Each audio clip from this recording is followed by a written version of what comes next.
Welcome to the Exponentially Me podcast. Have you ever wondered if we can work better, if we get along better, and if leaders can really influence that? In this podcast, these are some of the questions we will be answering. We'll be talking to some amazing people from all around the world, not just thinkers on this, but the doers, giving you practical information that can make you a better colleague and even a better leader. Hi, my name is Adrian Saville. And recently I came across a quote from Henry Ford that said he believed that the only real failure in life was the failure not to serve one's purpose. Are you serving yours? Have you found yours?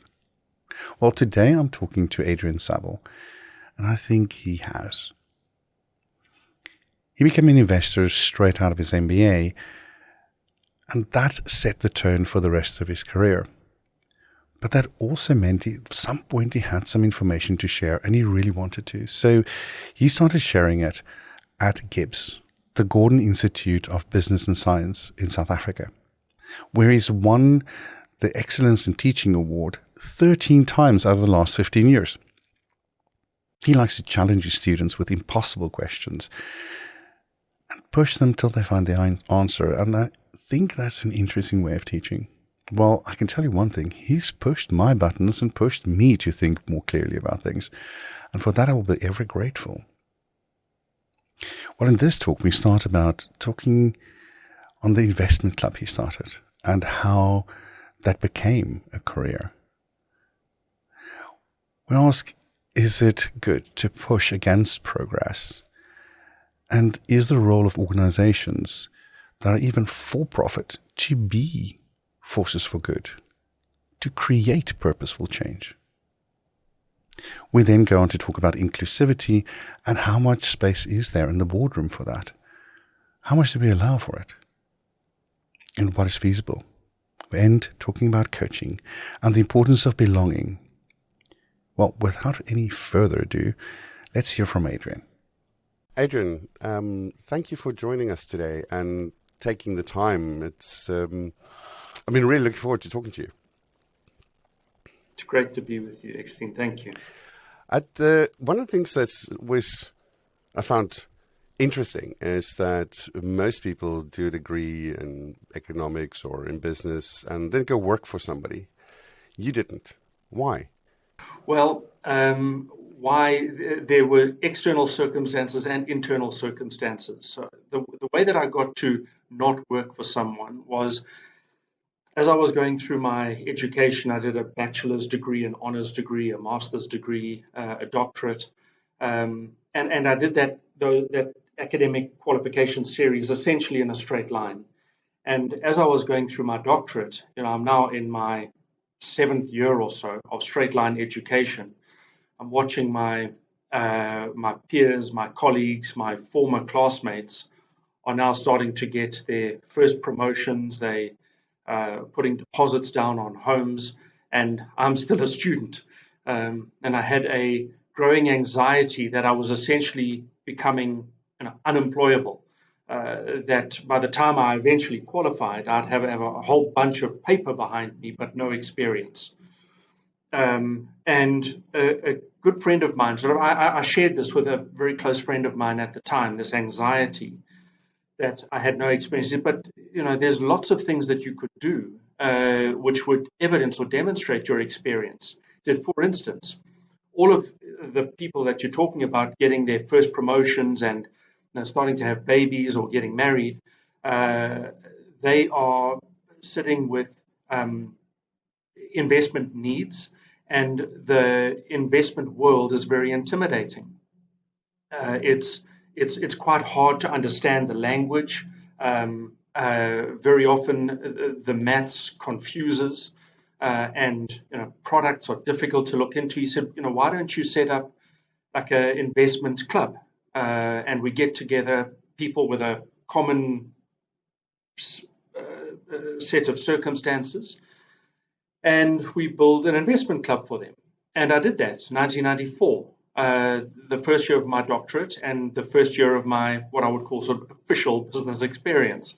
I set up this investment club, And on our first meeting in December 1994, I had invited 10 friends to come and put in South African currency as Rand. So it was 10 friends to put in 100 Rand. And to my absolute delight, 12 people arrived and they insisted that they were going to put in 200 Rand.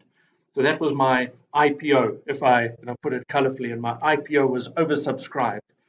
It was very, very modest. So we had 2,400 Rand as our first investment. We went and bought a couple of businesses. We discussed the businesses. It was very much sort of a debate and engagement. It was about educating people in investing so that they could understand what they were doing. Fast forward 3 years in that club, I'd been successful in the investment strategy, and over the next 3 years had delivered an investment return just north of 20% per annum to the portfolio. And along the way, people had shown a growing interest. And by 1997, the pool of 12 had grown to a pool of 100, and the monthly contributions had grown to about R1 million. So it had become a very, very successful club. And I qualified with my doctorate. And at that time, I went into the market to look for my first job. I didn't quite find my landing place. I struggled to find a place that I sensed would have the same purpose that I had started to experience in the club that I had built. And almost sort of went into sort of a fit of or a state of despair that there's no opportunity for me in the market. I can't find the right place. And this exact same friend said to me, "But you're sitting, the opportunity is right in front of you. The opportunity is in this club."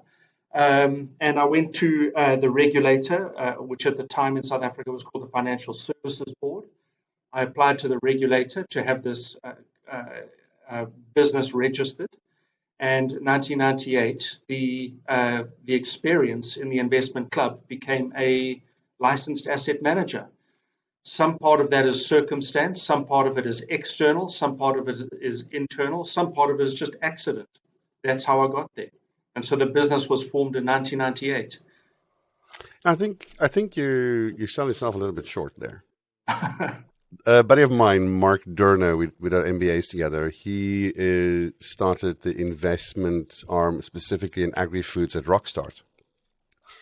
And we had a chat the other day in the podcast as well. And he talked about how you need to find someone that has a passion and a drive for something that can persist.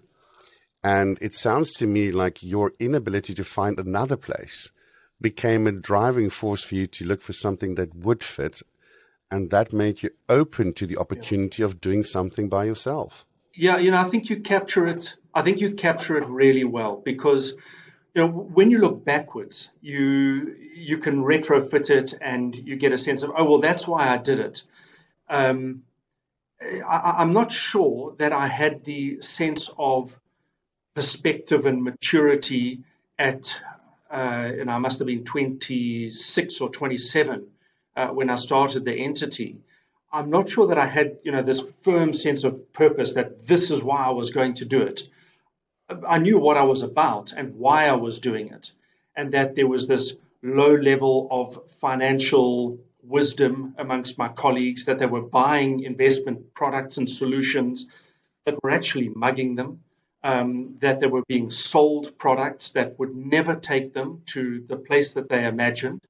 And the great tragedy in investment and finance is the most valuable ingredient is time, and you cannot reverse it. So when you get to 50 or 60 or 70 and you realize, oh, wow, I've made some bad investment decisions, there is nothing that can reverse them. So the only thing that can reverse them is by making sure, or can avoid them, is by making sure you can't get that time back. You can never get given that compounding ingredient again. It's gone permanently. And I think that's one of the great crimes of the investment finance industry. I think there has to almost be an insistence, of financial intelligence. I see that the state of Ohio just made financial literacy a compulsory subject in school. I'm not sure why that hasn't been done universally. You've got businesses like the Grameen Bank in Bangladesh, which points itself without any sense of doubt or without any compromise. It points itself unquestionably at inclusive finance. And then at the other end of the spectrum, you've got businesses that will sell products that don't have a hope of ever producing the promise they make. They sell it to people who don't understand the product, and credit extenders who will sell people financing agreements, credit agreements, where people don't understand the basic principles of compounding. I think what is interesting, though, is the timescale that you mentioned, around about 26, 27. I think when we look at human development, psychological development, when we look at, for instance, Erikson's model of these phases of development, that's usually when our phase where major changes to the brain and growth and neuroplasticity starts to end. And Okay. so if I look at your peers that went into business, their business relationships and the way that they look at business and connected with people at business was established outside of academia. And yours was established more, I think, not in as much a relationship to, but more a reaction to. And if you look at that and see, well, this trust that you then built with people that were close to you, created for you the sense of, we need trust in business, we need connection, we need that sense of purpose. So that by the time you ended this really plastic period, you were set on a path of purposeful investment. And I mean, if you look at your career and if you look at what you've been doing ever since then, it seems like it's been an extension of that. Yeah, and I think in two ways. The one is, what you're describing is might be a generous categorization, because and that's why I'm saying some of this is accident. I didn't set out at 21 to say, here's what I'm going to do. But some years back, I actually found my business plan that I had written in 1997 was when I wrote the business plan to license the company in 98.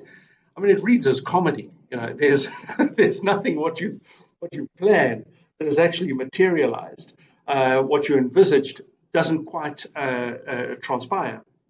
And there's lots of lessons in that about writing business plans and the importance of agility and business models and so on. But back to your observation about the sense of purpose. So it remains the case that to this day I have sort of two hats, that I work in the investment industry, where my work is about making differences to the lives of my investors.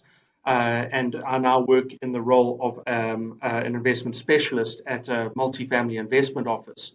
And that's looking after wealth that's been established, making sure that it's protected against public enemy number one, which is not the tax person, it's inflation. Many people get this wrong. They think that the biggest risk to their investment is tax. It's actually not. It's in your face, visible every day, and it's called inflation. That very often wealth that is built battles to endure when it passes through generations. And almost inevitably, invariably, once people have large balance sheets, they want to do good things with those balance sheets. They want to have impact and purpose. So that's the one way that my investment career speaks to that sense of purpose and impact and contribution. The other is in the portfolios that I build and manage. And those portfolios, without qualification, are concerned over the last 20 odd years, without qualification, are concerned with investing in businesses that do good things and that do good. Importantly, to be distinguished between socially responsible investing and corporate budgets that are allocated to doing good, social investing. This is about businesses that have business models that are designed to do good. And I've referenced the example of the Grameen Bank, as a case in point. And we can come back and talk about many of these examples. But if you make the distinction between a company like, Quicken Loans, for instance, and a payday loan business. Quicken Loans worries about the customer. What are you doing with your money? How do I know that you are allocating this capital sensibly and responsibly? Whereas the payday lender says, what's the highest rate of interest I can get from you, and how quickly can I get it back, and keep you on that treadmill. It's a very, very destructive. The second is a very, very destructive business model. The first is constructive. The second point is the other hat that I wear is my academic hat, and that's the way in which you can contribute to changing careers and lives and paths through teaching. I think it's that for me, what's really nice is to see that you basically live what you say. It's not your what you say is what you do. There's a lot of people that have lip service to what they do. You're, for me, the embodiment of believing not just what you say, but doing it. So, for instance, I remember there was this one company invested in actually this medical company that basically was set up that would have ambulances go and pick people up in the townships in South Africa and just bring them to a place where they can actually get very good medical help at like a pittance by comparison to what everybody else is charging, And I just thought to myself, wow, I like where you're going with this. So there's lots of businesses that I've been involved in over the years, outside of sort of those two primary roles that I've described. There's other activities that I get up to. I chair the investment committee of a venture capital firm, and those venture capital businesses are trying to do good things. I'm overusing that term, but range of things, all the way from retrofitting hydroelectric plant that sits turned off. Lovely story. There's a hydroelectric generation unit that sits under the Howick Falls outside of Pietermaritzburg. And it was built in the 1920s to power an industrial plant. South Africa has suffered, and then South Africa went through a period of rapid industrialization, 1930s to late 1970s, even the 1980s, leaving aside all political angles, just speaking about the industrialization of the economy. There was this period of fairly impressive industrialization, maybe for all of the wrong purposes, but that industrialization happened. Included in that was big investment in energy, in electricity generation. That meant that the hydroelectric plant was turned off underneath the waterfall somewhere in the 1940s and left there, neglected, unknown. In recent times, South Africa has got into an energy deficit where we battle with energy generation. And there's this curse called load shedding, where parts of the grid are turned off with increasing regularity. And one of these VC firms said, we've found this unused or turned off hydro plant sitting under the waterfall. We need a couple of million, we can turn it back on. And it's just such a lovely example of taking a lost asset or a stranded asset, a small application of capital, engineering brilliance, and you've solved the problem. The business that you're referring to, so that's through the venture capital firm. The business that you're referring to is a public healthcare, a primary healthcare business looking after a broad public base, where South Africa, because of its apartheid legacy, the atrocities of apartheid leave South Africa still with one of the most unequal societies in the world. If you want to see inequality, come to South Africa. It is an absolute social tragedy how skewed freedom from and freedom to is in this country. And this primary healthcare business is able to democratize access to healthcare at a fraction of public sector prices and at multiples of public sector efficiency. And so here you've got this transformative business model with very modest allocations of capital can have extremely high impact. And importantly, none of this is about we're just going to give the money away. These are for-profit businesses, the businesses that I'm describing here. And the power of this purpose is not only do you have a business that is inclusive and sustainable and impactful, but it is profitable. And because it is inclusive and sustainable and impactful, it's sustainable. Mm-hmm. That's the flywheel. Yeah, and I think I think South Africa is, for me, and Southern Africa in general, is quite an interesting microcosm. It allows for almost necessity innovation, but with a social purpose. It's something that's much harder, I think, to get off the ground in Europe, because the necessity is less, although there's more capital available. Yeah, and I'm not sure I would agree entirely with that, or the part that I would sort of challenge is that it's maybe I misheard you, but the way I interpret it is saying, well, because we've got all of these social challenges, it makes building a business with purpose so much easier, or so much more obvious.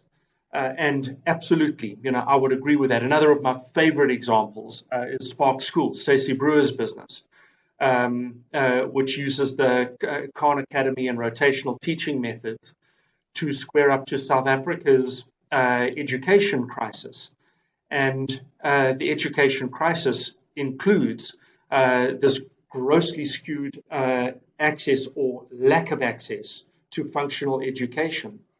And if you want access to world-class education, you need to you'll go to a private school in South Africa, your ticket for that will be in the order of $10,000, maybe $20,000 per annum, perhaps as much as $30,000 or $40,000 per annum.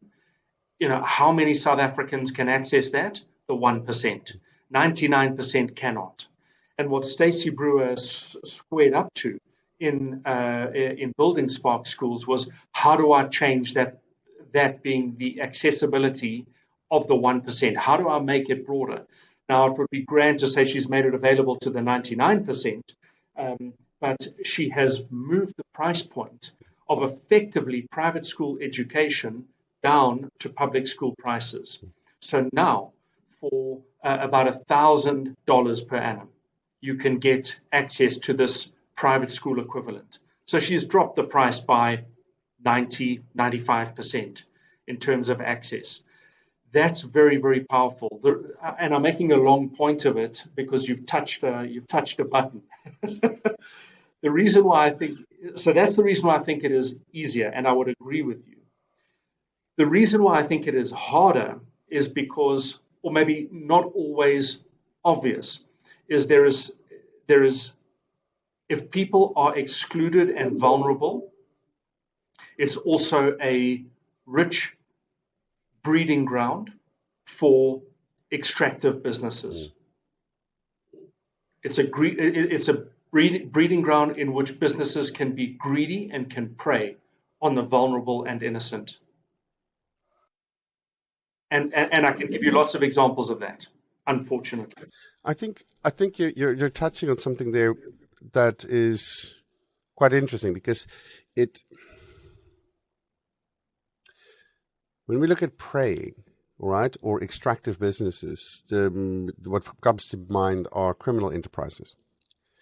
And in the Netherlands, we're starting to see a lot of that happening as well. We have a huge influx of especially drug-related crime. And we're talking about manufacturing and distribution. We're not even talking about usage, all right? So, and a lot of that is coming from countries that were normally known as the drug capitals of the world. But that's because the infrastructure is great here. There's a certain amount of tolerance. And it's sort of like, yeah, as long as it doesn't really affect people, who's really batting an eyelid on that? And so that's been a cultural thing in the Netherlands, and that creates its own issues. I don't think the Netherlands, even as a first world country with loads of access to everything and a lot of fantastic stuff, and the Gini coefficient is not really an issue here. But I think there are certain, when you look at people that do extractive stuff or criminal enterprise, they will always find a way to abuse and the society and the people that around them. What I think, what I more meant, I think, in South African context is when there is a necessity where you feel the passion, where you feel the drive, or you see an injustice, or you see something that you go like, this is something that needs to be fixed. When you connect with people and you have a sense of social connection or community, it almost feels like you have to, in a way. And that's one of the things that I see a lot in places like Alexandra, for instance, in South Africa, or Kraaifontein, which is close to Gaborone. There's a sense of community and the sense of being in this together. I mean, for me, one of the most amazing financial constructs is a stokvel, where everybody puts money into a kitty, and you trust that in 12 months, when it's your turn, you're going to get your bit, and everybody donates money into that. And the first month, the first one person gets it, and the other 12 people have to wait for their month, or the other 11 people. And so that is something you don't see in many other countries in the world. And that sense of trust and community and, in a way, self-policing, I think, has a rich bed of potential growth. If we can help people to, but as you say, understand what investment is, understand what it is to take that money and do something with it that has a future benefit. Yeah, look, there's people who are far better equipped to talk about stokvels, than I am. But just to venture a couple of thoughts on this. So, the way that the stokvel works, you've described it well. It's rotational saving. So 12 of us get together. We all put 1,000 in at the start of the month, and in the first month, person 1 gets it, and the second month, person 2 gets it, and so you have this sort of windfall month where it's your turn. Where the opportunity could perhaps be improved, and I don't want to say the opportunity is lost, because very often stokvels are designed not always, but very often they are designed in fragile circumstances where people have modest incomes, they live close to or at the poverty line, perhaps even below the poverty line. So they very often are constructed in circumstances of financial fragility. Where the opportunity is lost is that the way that capital is applied is it's just used for deferred consumption, and that it's the exception that it's actually used for investment purposes. And you have to wonder what could happen if you started to establish even a small pocket of this was allocated with investment purpose, not just deferred consumption.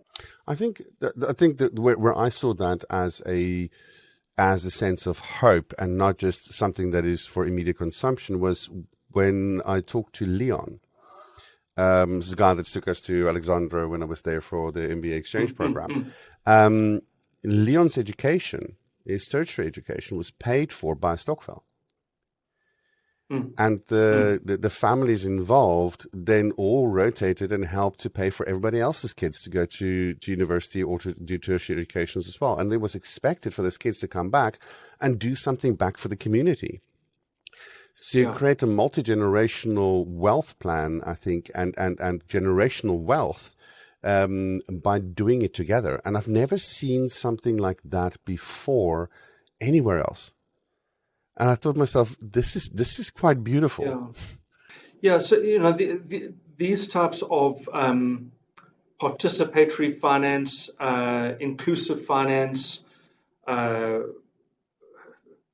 and well, I mean, the Dutch have a long history of financial innovation. The Dutch were, right at the front. So there's elements here that are not inventions, but perhaps innovations around some of that financial invention that belong to the Dutch. And this, of course, is like an insurance scheme that I know that there is a likelihood that my child will need education at such and such a date, i.e., I know there is some likelihood that my house might burn down. And when that event materializes, the pool, the community, is there to insure you against that event. So, there are elements of financial innovation, financial ingenuity in this. And we're describing or discussing here the bluntest form of this model. And there are instances or examples of, I think, quite impressive innovation in South Africa's financial services. An example that I can give you is investing into livestock, where culturally, livestock in parts of South African culture are regarded as an aspirational asset, especially cattle. But buying cattle is expensive, and looking after them is a specialist skill. And for many people, especially urban dwellers, the cow's got to stay there while I stay here. And so we were involved a few years back, not in investing, but in helping grow the early parts of a business that invests in livestock, but does it in a fractionalized way. So if a cow is worth 1,000, you can buy 1,000th of a cow, and you can slowly build your ownership of the cow. And as the cow is, fattened for slaughter, there's your compounding effect. I won't carry on with the story because it doesn't end well for the cow.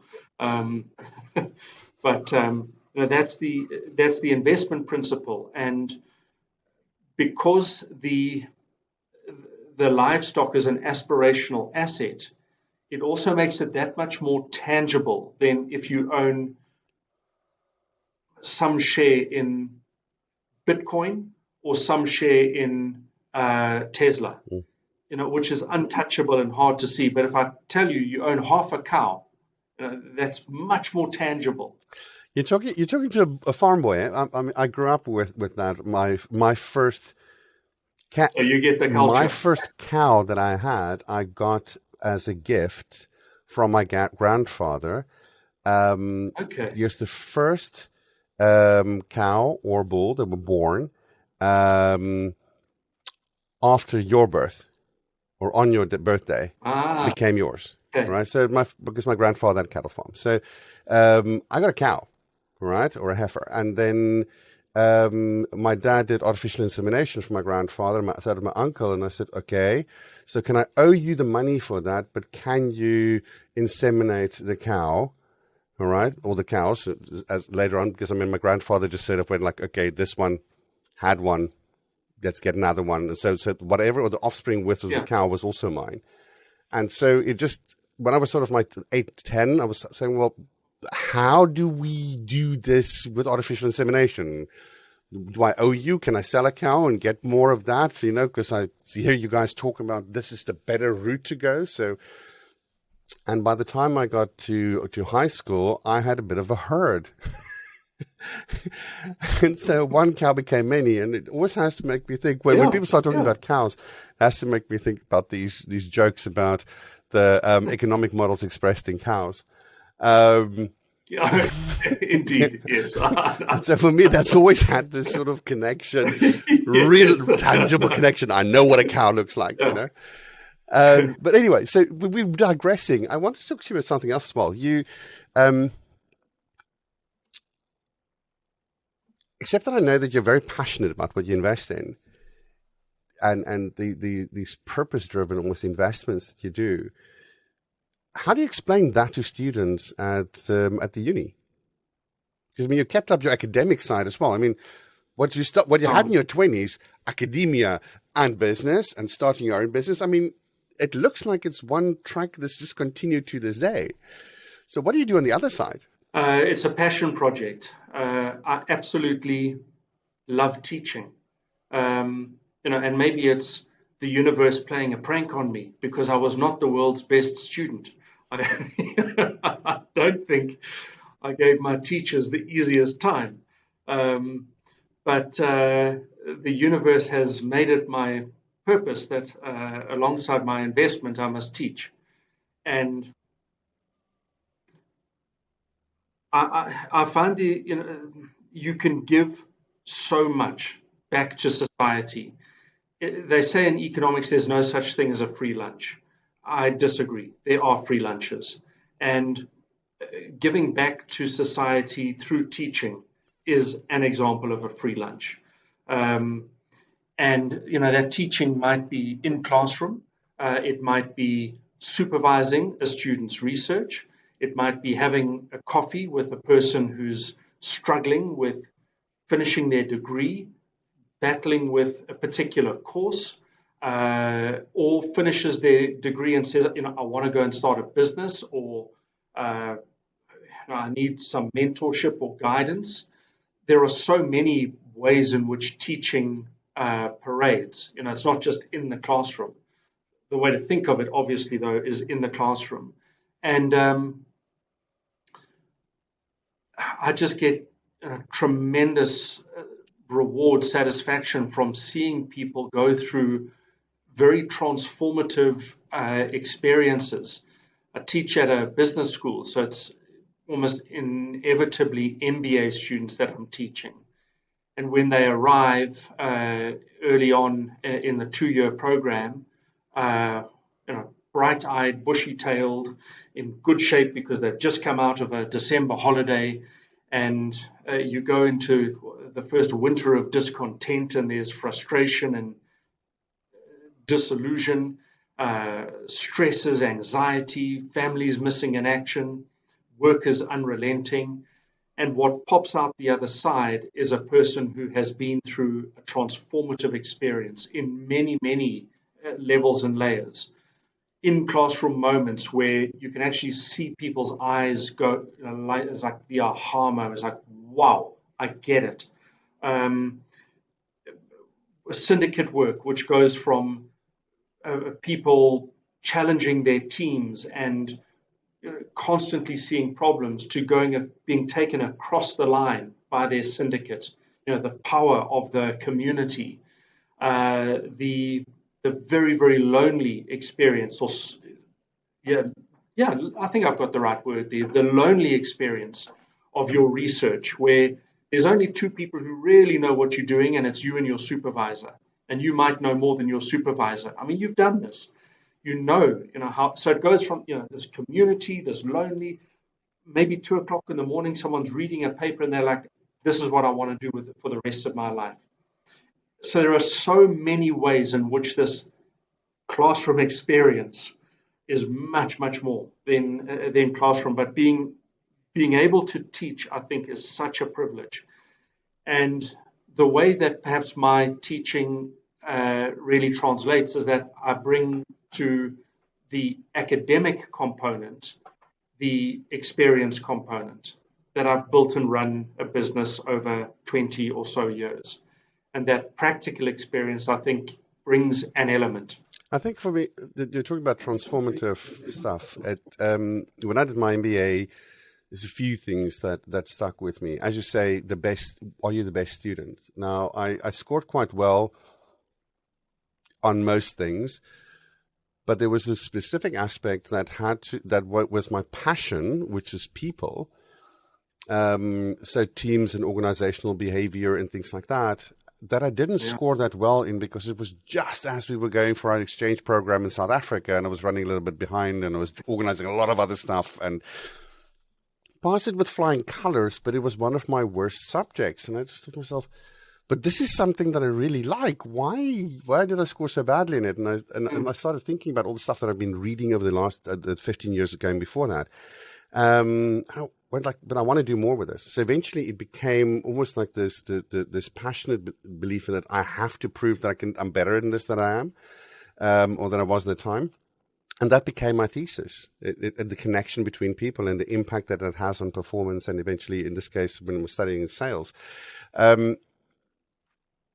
But for me, the one thing that was missing in business is and in the business schools in general, is when we teach people, we teach them about how to do stuff. And here's a button you can press, and here's the stuff you can measure, and you as a person need to grow. And we teach them all of that. But the one thing we don't do is we don't ask them, so how are you going to help others to grow? And here are the skills that you need to take a team and make them grow together and as individuals. And that became my business, because I thought, well, this is where my heart is. Why is this not happening, you know?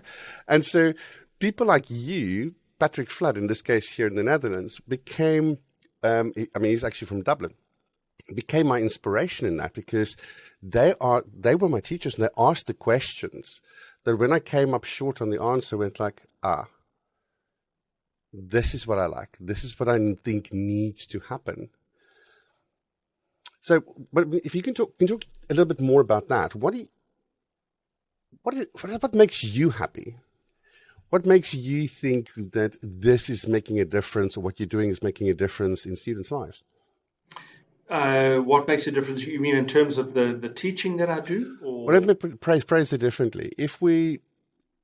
You mainly work with economics and finance. And if we look at that as a basis from an educational perspective or from a knowledge perspective, and the prosperity that can come from that, and the potential well-being, and we talked before about people's happiness. Yes. How do you get people there? How do you get them to think about it in that way? What a great question. I think that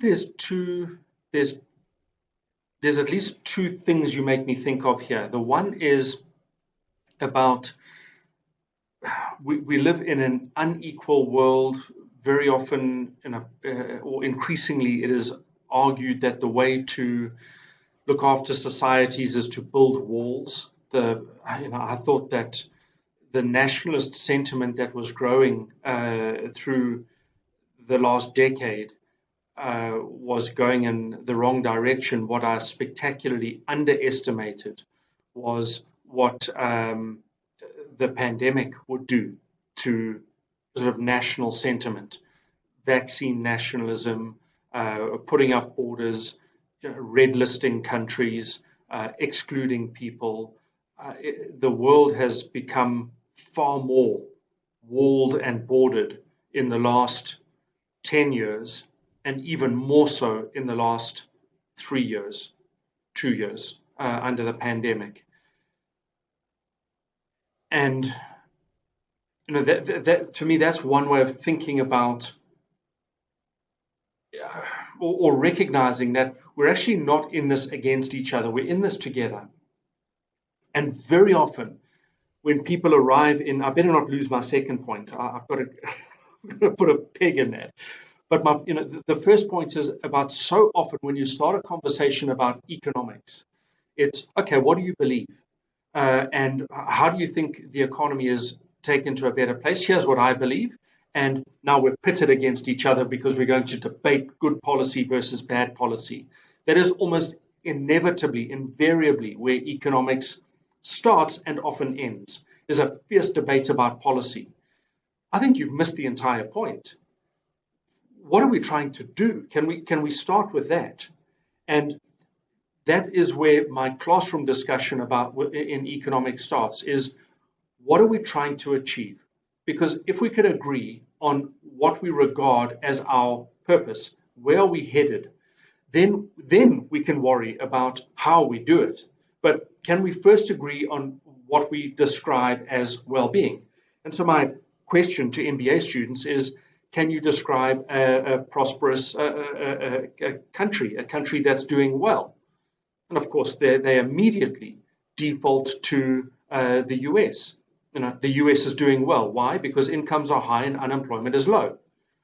And that's a lovely jump-off point, because we can then ask, that then begs the question, well, are those the two things for your individual happiness? If you have a job, A, i.e. you are employed, not unemployed, and B, if you're earning lots of money, are you happy? Well, maybe not, because I might be dealing with a disease. I might have cancer. I might be type 1 diabetic. I'm type 1 diabetic. I can tell you it makes me very unhappy. You can give me more money. It will not take away my diabetes. It will leave me, money will not solve that problem. You might be going through divorce. You may have lost a family. There are so many things. You might have been a victim of a violent crime. That's endemic in South Africa, violent crime. So tragically in South Africa, not only is there lots of crime, but crime is particularly violent.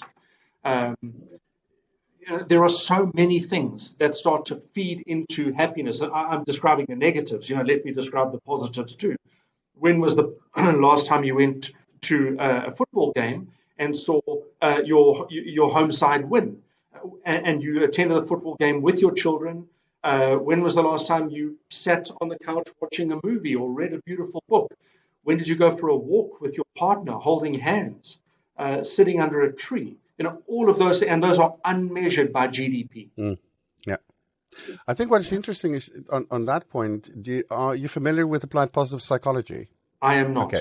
Martin Seligman at Penn in the US was at one point I think it's the American Psychological Association's president.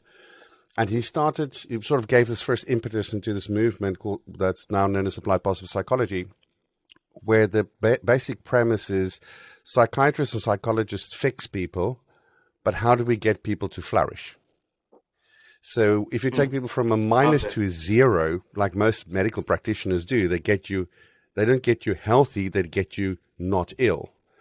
And there's a difference between that and the trainer, for instance, is going to teach you how to use the weights or something like that. As you can see from me, I go to the gym every day. I mean, talking about diabetics, we shouldn't go there. But there's a few things that I like what Marty has done. I mean, you might have heard of the theory called flow, which is Mihaly. Yes. Mihaly started with that, and I mean, he came from Hungary, and he was looking at what makes people flourish after the Second World War. He didn't want to go through that process again. He recently died, unfortunately, but he did some interesting work on flow, and flow has three aspects to it. The one is the difficulty of the task that you're involved in, and the other side is the skill that you can apply. So if you can apply the highest possible skill to a task level that challenges you, that is where you hit flow. But what people tend to forget is there's a prerequisite to this, and that is self-motivation. So you must be willing to start the task in the first place. And people tend to forget that to get a team or a person to flow, that needs to happen. So back to applied positive psychology. So there was also these questionnaires developed to see what is happiness. And Martin's first book is Authentic Happiness. And then he didn't like the title in his book Flourish. He writes about the fact that he didn't like that title. But Flourish is more a way that he says that he wanted to do it. And they started implementing that, I think it's in Bhutan, that they started asking the question. Yes. All right. And so Marty and his team and the people that work around him have been involved in that. And Ryan Nimick started this whole research group or institution, foundation actually in the US. We can measure those things that when you do them makes you happy, or otherwise known as values in action. Yes. And Yes. so when we look at that, how do I get my values into a mode where I can flourish? Then we definitely look at measurables, but at the same time also things that are not necessarily financial. And so when you were saying people Yeah. getting being unhappy, I mean, what people tend to forget is there's a large chunk of the population in the US that have 2 or 3 jobs just to get by. All right? Yeah. That Yeah. they're living on the breadline, but working themselves to the bone. And is that also what we want? I mean, South Africa is there's this huge violence, criminal element, but there's also this historical inequality that you need to find a way to solve. Whereas in the Netherlands, since the 1970s, huge investments in education and changing the economy went from a sort of like an industrial nation to a service economy. And financially, I mean, we've never been more prosperous in the Netherlands, but we've never complained more. It is. It's really Yeah, weird. so money doesn't solve the problem. There's two things that you make me think of here, in your observations. The one is, so the Mountain Kingdom of Bhutan uh, replaced measuring gross national product with gross national happiness. And happiness, should not be confused with that fleeting feeling of, oh, this makes me happy. A new smartphone, a new car. That's happiness. That's fleeting and it passes. When economists refer to happiness, what we are referring to is this innate sense of well-being, satisfaction, and purpose. And in staying with that thought and in keeping a comment on South Africa, it happens to be the case that one of the core contributors to purpose is that you are in a job and you are doing something, that you wake up each day with a sense of, I'm going to something and I'm making a contribution. Forget about how much you're going to get paid for it. And it is the case that South Africa's youth unemployment rate sits more than 60%, 60%. It is an absolute, I would describe this as a crime against society, that we are in an economy with a 60% youth unemployment rate. You have to know that this translates into all types of bad things in society, starting with a very, very high level of unhappiness in the social collective.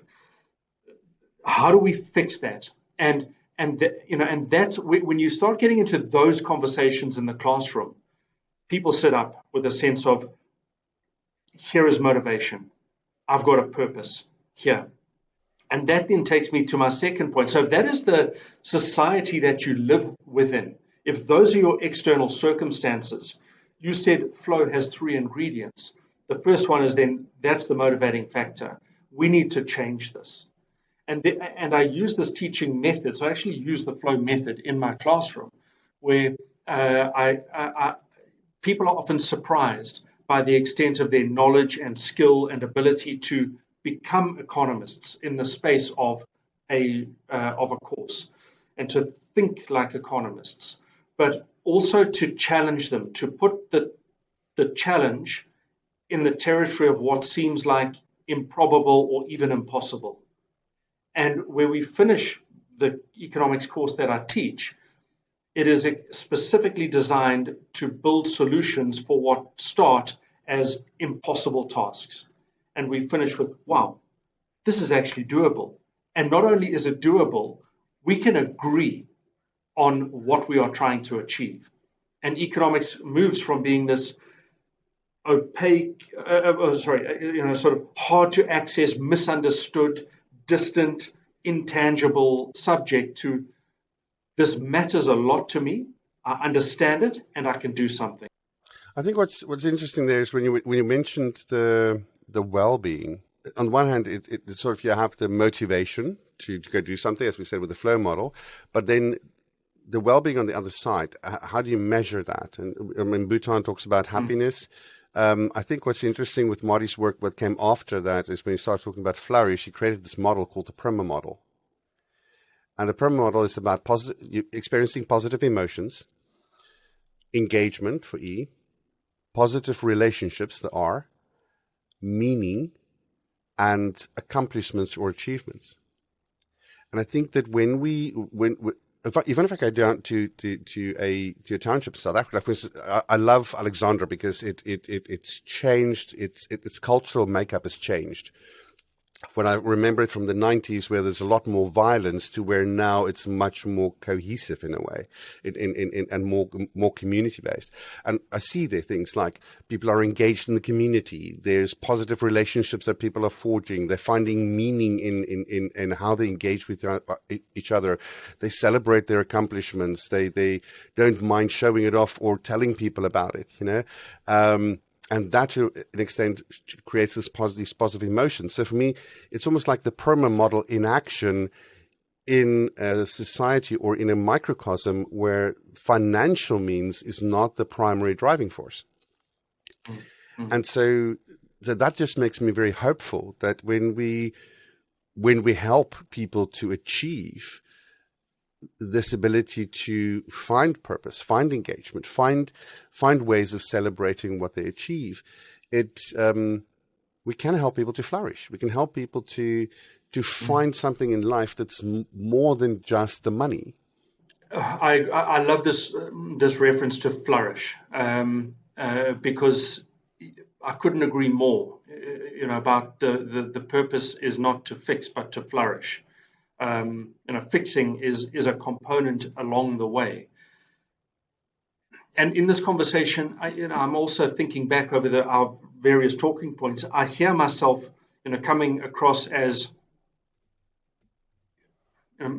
very negative, in some regards, commenting in animated ways on negative aspects of South Africa. The tragedies of apartheid, the deep scarred youth unemployment, the gross inequality, and so on. What none of that should be confused with is the extraordinary progress South Africa has made from where we were as a society 30 years ago. 30 years ago, South Africa was a deeply broken place that stood an exceptionally good chance of descending into civil war.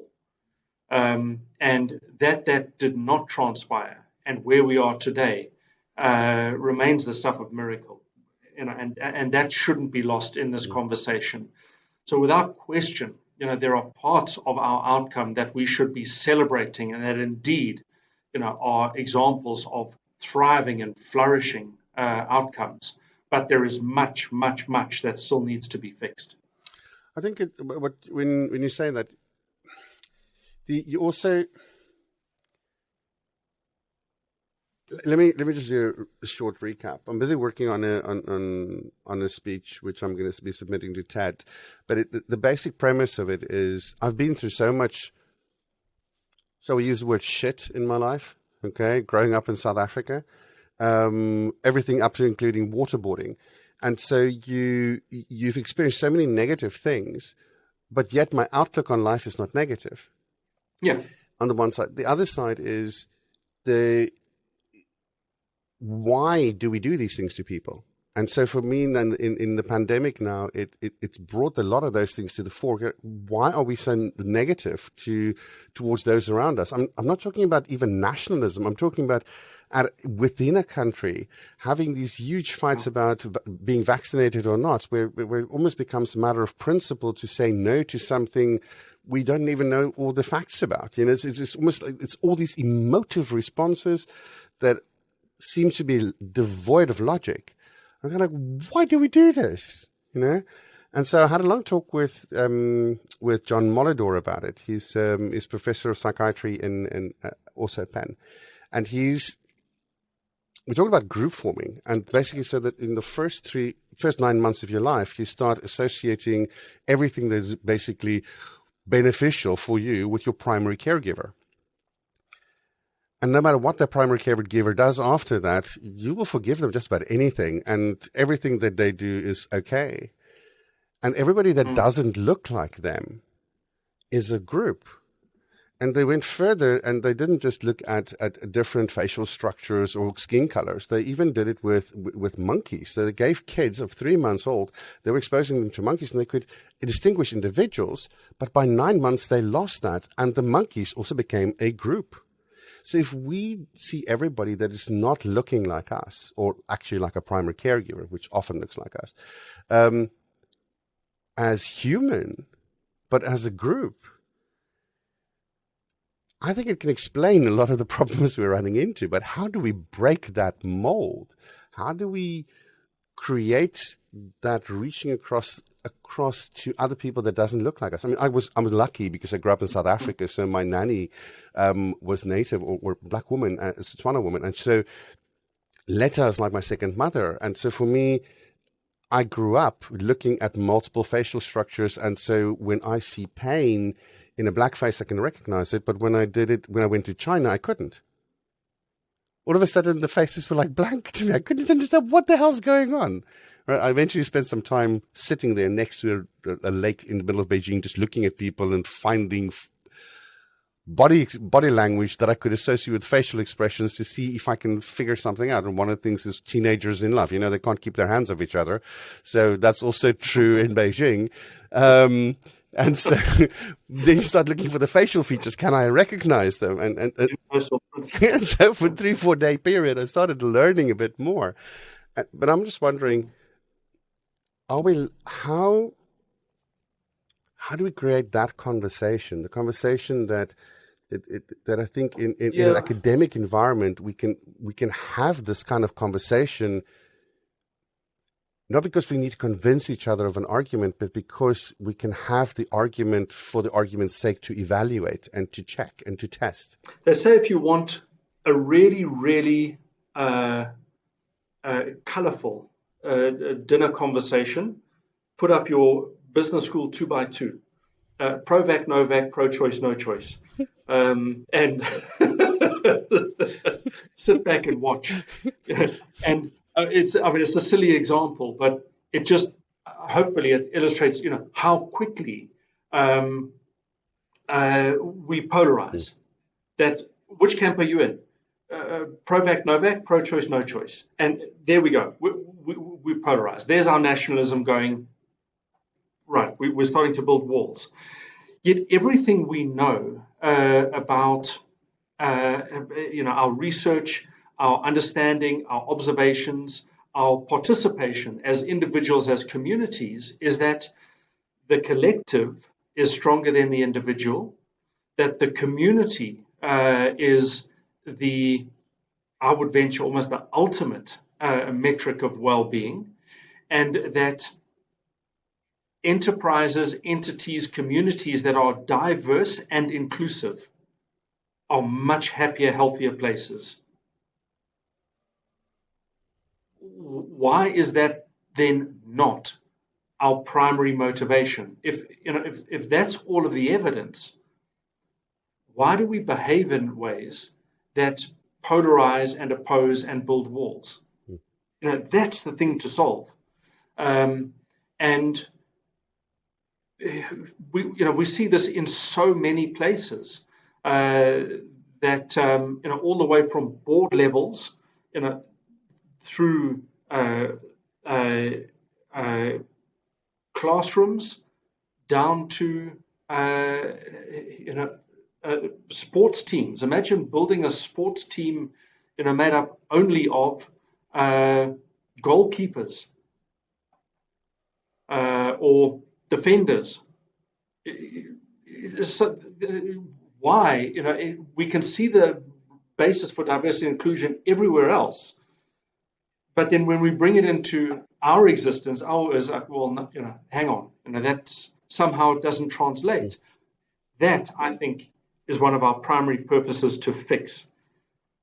And there is a very alive social collective that recognizes this, that is alive and growing. I think what I saw in business, there's two sides to that. One is an almost xenophobic approach to anybody that doesn't speak the language that you speak. That's something I experienced here in the Netherlands, where it's just easier not to have to think about any other language except Dutch. So we speak Dutch, and then everybody that's not willing to learn the language excluded. Although 92% of the population in the Netherlands speak a form of English or at least understands it to quite a high level. And you go, that's one of the highest in any country, even countries where there's English speakers. You can have your doubts about that. So, and then, and yet we do that exclusion thing, and the other side I saw is a competent a-hole is mainly not a competent person, but an asshole, and you see that as well. So we bring in people from a diversity perspective. I think there's a hidden element we're not looking at, and that is, will these people actually get along as people, not on their skill basis? Yeah, it's great that you're a fantastic goalkeeper, but if I absolutely hate you as a person, I don't want to work with you ever, And it's so I don't care what your religious, cultural, whatever background is. If I don't like you, I detest you, I'm not going to work with you. So how do we break those boundaries? Because one of the things you were saying is when we look at perspective, so basically just let's say, for instance, vaccinations. I mean, that's already a polarizing element, but it's not visible. The moment you look at people's everything from facial structures to skin color, it's a very visible thing. And so it's very easy to split a group into that. Go like, okay, when we look at a group, how many women, how many men are in the group? And then we do another segmentation. So, well, what are skin colors? And then you do another segmentation. So the moment you end up with somebody being alone in a category, they have no voice. Because whenever they voice something, they're shut down because the rest of the group just goes like, yeah, you're the one out. And I see that with behavior as well. So some of the stuff we test for is what people value. And when we find that people have there's a person that has certain values and nobody else shares that in the team, they feel excluded because they never feel heard because nobody else understands why they're passionate about that bit. Shouldn't we look further than just, are you a good goalie? Yes.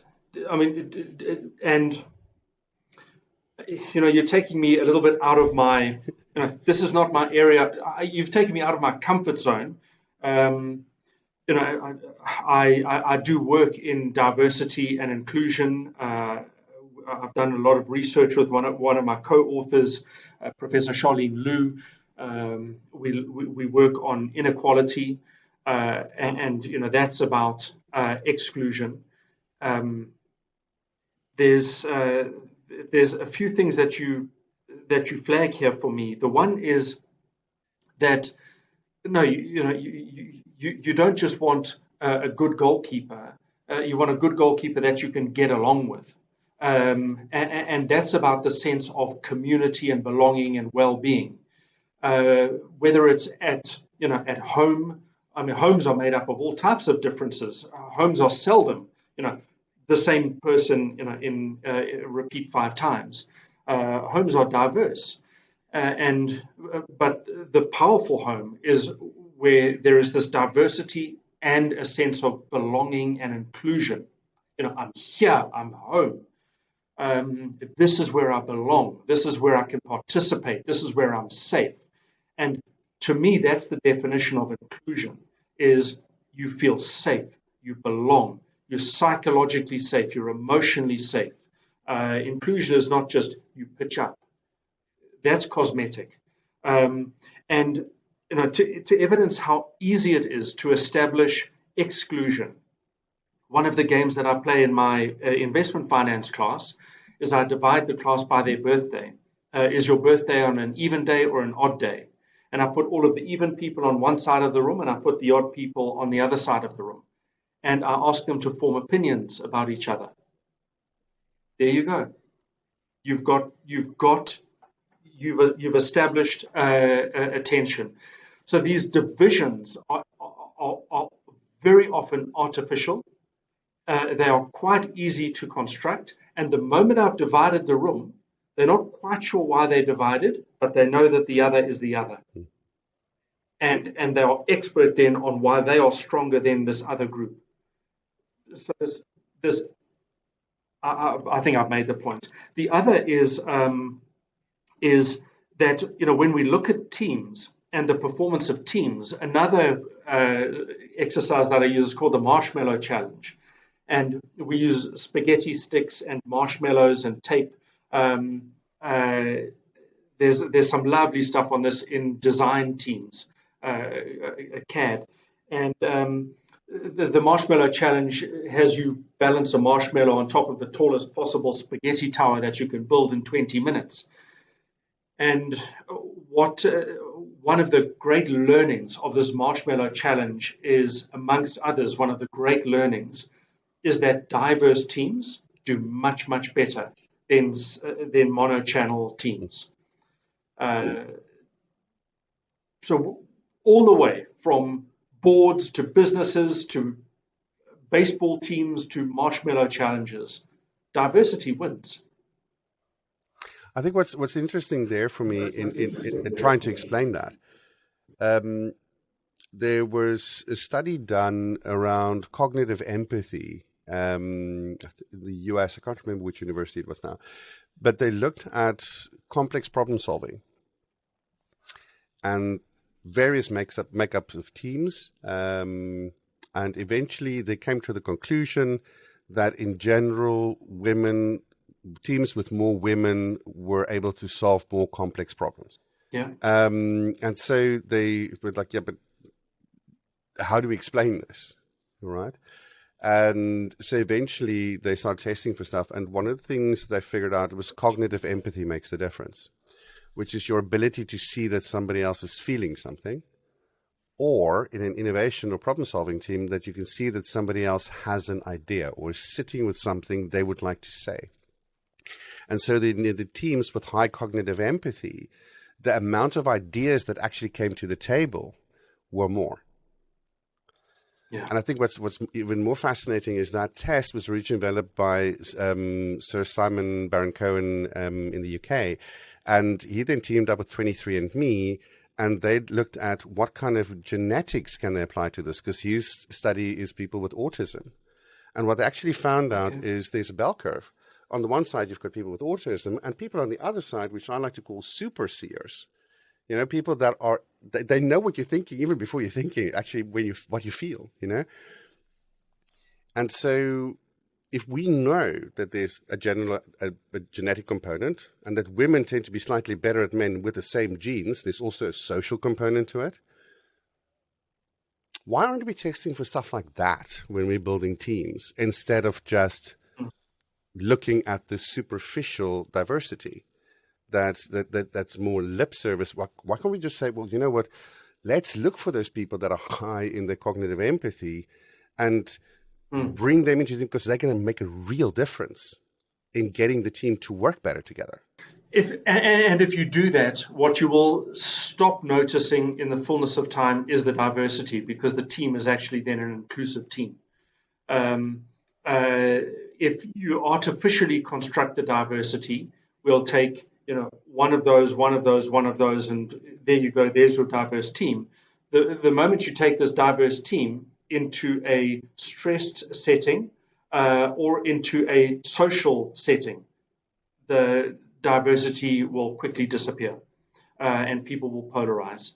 So I think you're absolutely on the money that this has to be not just constructed, here's your diversity cocktail, but that's the point of inclusion, is that I get on with these people. I want to work with them. I want to be with them. I belong here. I'm psychologically safe.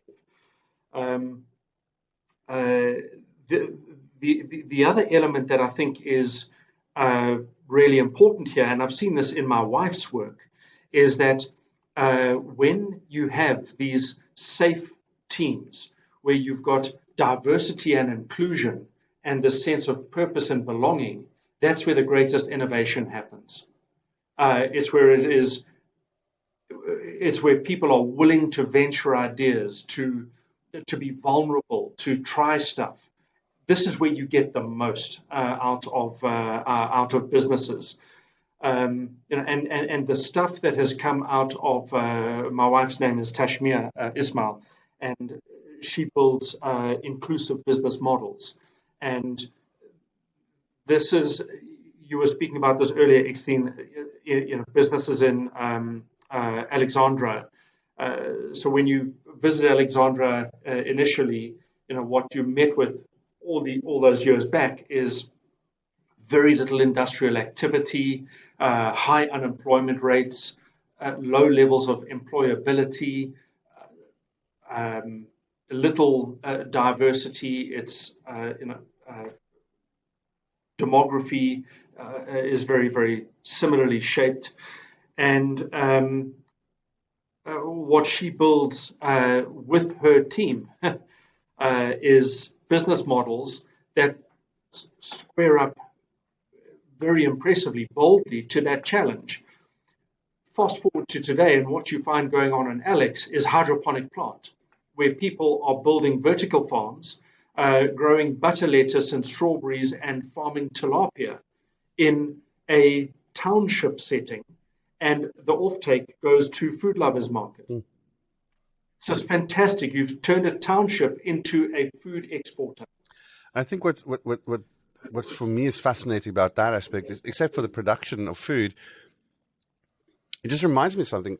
What is really weird is Alexandra is, I mean, as you know, it's a hop, skip, and a jump from Sandton, I mean, which is some of the most expensive real estate in the whole of Africa. But in Alexandra, just to get out from the middle of Alexandra to the edge to do your shopping, because there's very little shops inside, and the shops that are inside are much more expensive than the supermarket just outside. But it's going to cost you, if you just want to go out and buy a packet of cigarettes, you buy a packet of matches or a candle or two, the transport cost to get out and come back is more than the product you're going to buy. And so we tend to, living here in Europe, where I can literally walk 50 meters that way, and I'm in a supermarket. I walk 70 meters that way, I'm in another supermarket. Okay, we do not understand distance. We do not understand the cost of travel and the cost of time, because now I have to spend extra time if I've got to walk there because I can't afford it, and then come back again. So now I've lost time and I've lost money, more so than somebody that's living in a more affluent area. And so it is more expensive to be poor than it is to be rich. Okay?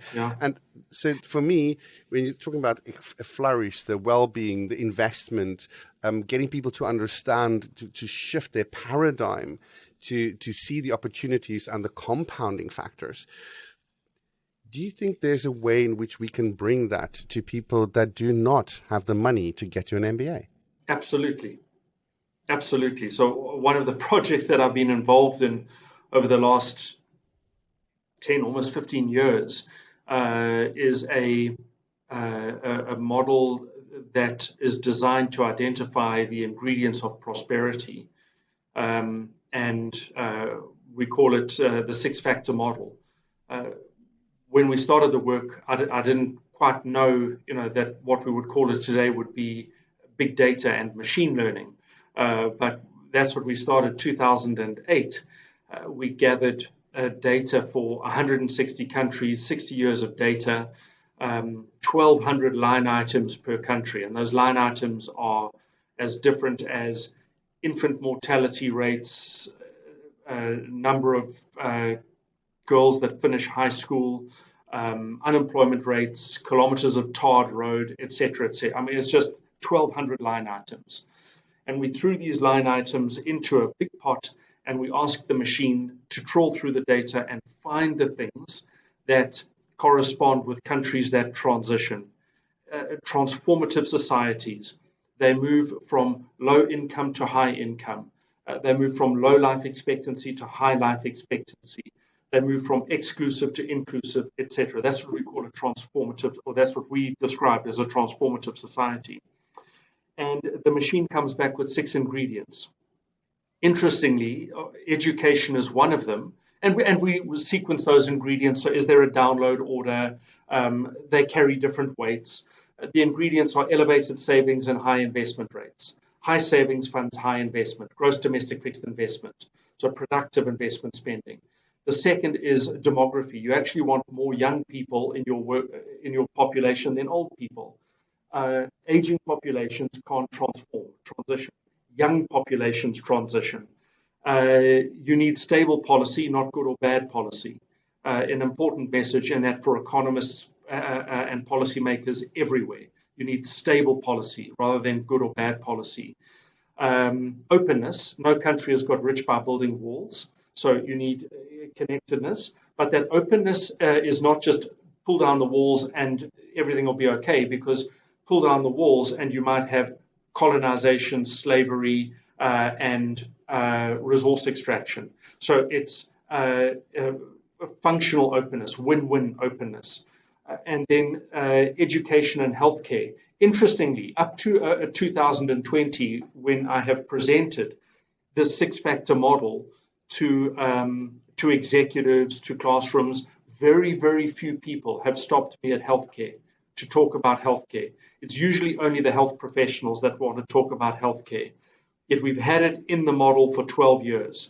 And 2020 made it clear just how important this investment in healthcare is, underlining the fact that healthcare is primary healthcare all the way through to tertiary healthcare, as well as psychological health, social and psychological health. But and I'm making a long point of responding, but I did want to couch it in this context that education, you're saying, do you need an MBA to be able to do this? So we find that education is our sixth ingredient. Interestingly, education carries one of the lowest weights. So education in and of itself isn't a transformative ingredient. It is a participatory ingredient. It's a coincident indicator that education doesn't lead transformation. Education coincides with transformation, and in some places, it's actually a lagging indicator. So you can't educate a population and they all decide how they're now going to make the place a whole bunch better. In fact, they might just spend all of their time debating and writing papers. But the education is actually a coincident indicator, and healthcare carries a higher weight than education. I find that fascinating. Absolutely. It's when we look at mental health, for instance, I think one of the things that struck me in the last 2 years is that when we talk about leaders and the purpose of leadership, recently somebody told me that a manager's purpose is to ensure productivity and that at that level of the organization, there is prosperity being generated. Although I won't deny it, I don't think it's the only thing. And how we get about it is maybe, I think, more crucial for me. If we've been pushing people especially in industrialized or let's say westernized societies to be highly efficient and effective to the point where we were running just at the breaking point. So people were just stressed enough so that there might be some performance benefit, but it was basically, if we push them just a little bit too far, we get into burnout and people become less functional for at least a year or two and might have a permanent effect on their mental health. And then we got the pandemic, and all the pandemic did went like, and it just pushed a lot of people over that edge. And so we see performance drops, 40 to 60% performance drops in teams because they do not have the ability to deal with the situation. The moment you have that ability impact, your executive functions are impacted because the cortisol just helps you to focus and not think creatively. So task initiation is down, planning and prioritization is down, creativity or different thinking is down, emotional responses and controlling emotional responses and feeling things very emotionally, all those things are down. So all of a sudden the whole team starts falling apart.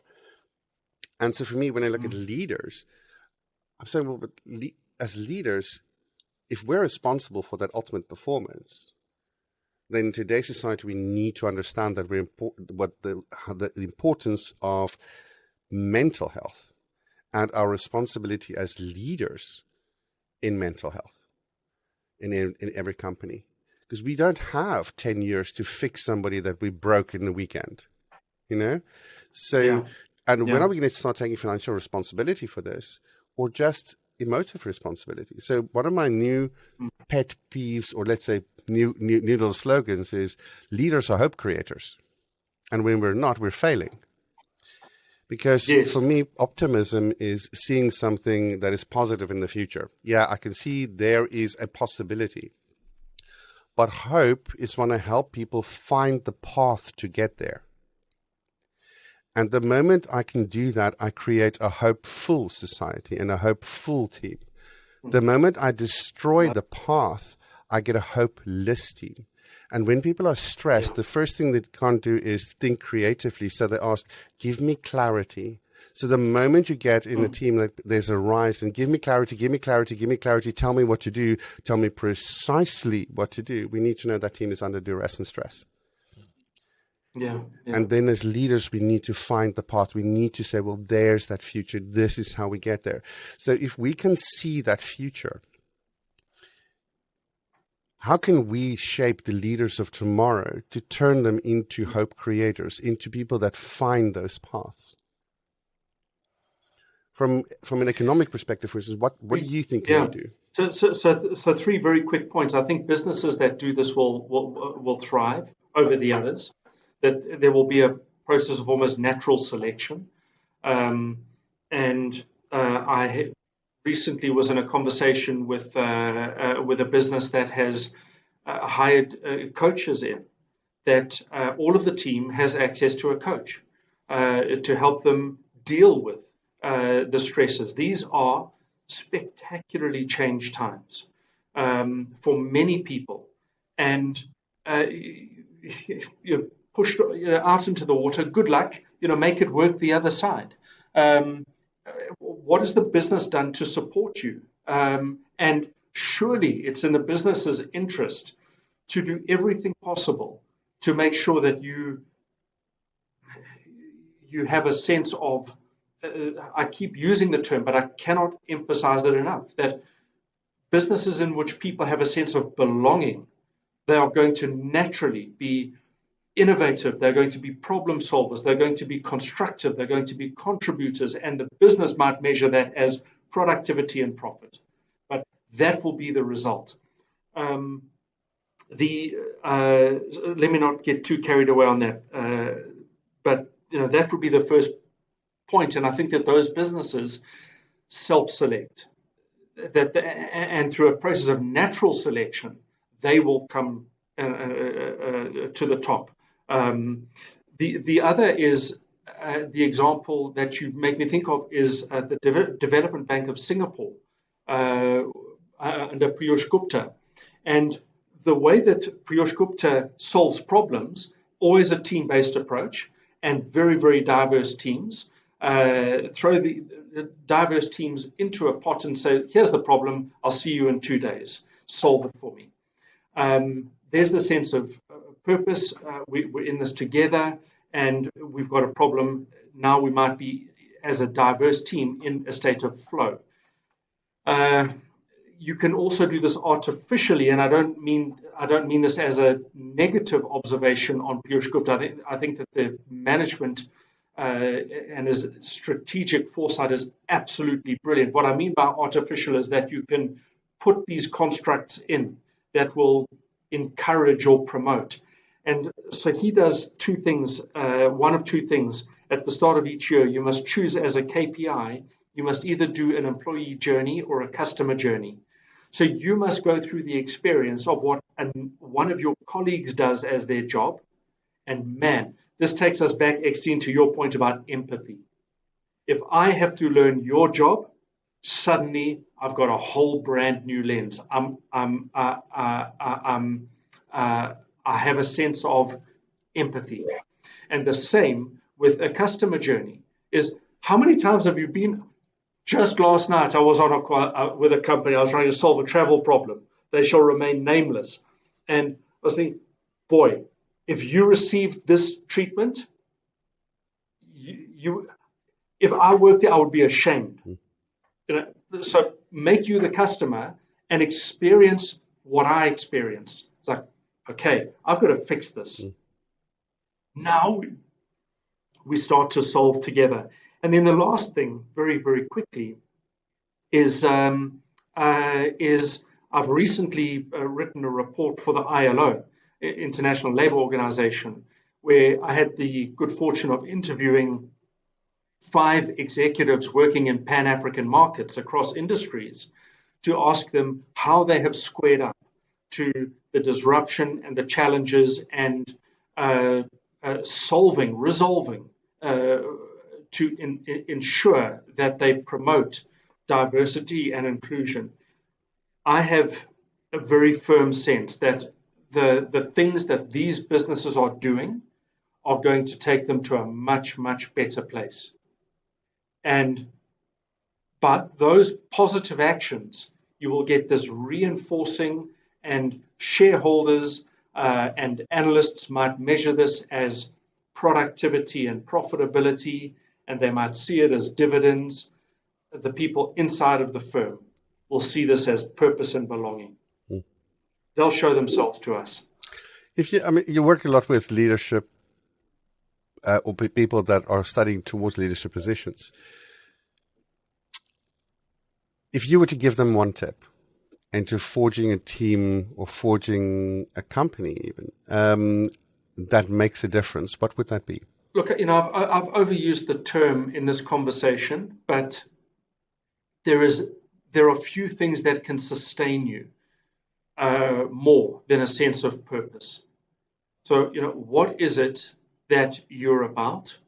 Why are you about that? And how will you translate that purpose into some type of impact? Now, it might not be immediately obvious and may not be easy to storyboard or put into a business model, but I'm trying to think of. Let me make it very, very personal. My daughter has just finished school, and I'm sitting stressing with what will she do, and do we do a whole bunch of aptitude tests, some counseling? So what are we going to do? I think this presents itself, and this rewinds all the way back to my university friend who said, "But what you're doing matters, and you want to do it. So why are you doing what you're doing?" And as long as we're staying away from things that make the planet worse, and we can confine this to things that make society better, inside of those parameters, find your purpose. I think that's a great point to remind people that, find your purpose, find your life, and flourish. Love that. Thank you for your time today, Adrian. It was always fantastic talking to you. So, yet again, thank you. Great being with you. Thank you. Well, this talk with Adrian got me thinking. We talked about economics, and that economics' primary purpose should be to stimulate well-being of the whole population. But what if we looked at the Earth's population? What is well-being? Well, I like Martin Seligman's definition in his book Flourish. He uses the PERMA model for that. Without going into much detail, it tackles the ideas of talking about how we can be our best selves, irrespective of where we find ourselves. What if we could do that for everyone? What if we, as leaders in organizations, can find those things that help our employees flourish and turn them into the best selves they can be? Could we all be happy together? Could we all find our purposes together? What would we need to achieve that? Is it the responsibility of government to legislate for it? Like we see in Bhutan, where they have a national measure of happiness. Or can organizations tap into the millennial or the youth and see how those things can come about for people that have not been jaded, not been recreated in an image that has gone before, but gives us new possibilities and new ways of looking at things. What do you think? Now go out there, be exponential, and do something nice for someone else. You can find us on the web by going to podcast.exponentially.me. We will also find additional media resources and some amazing insights.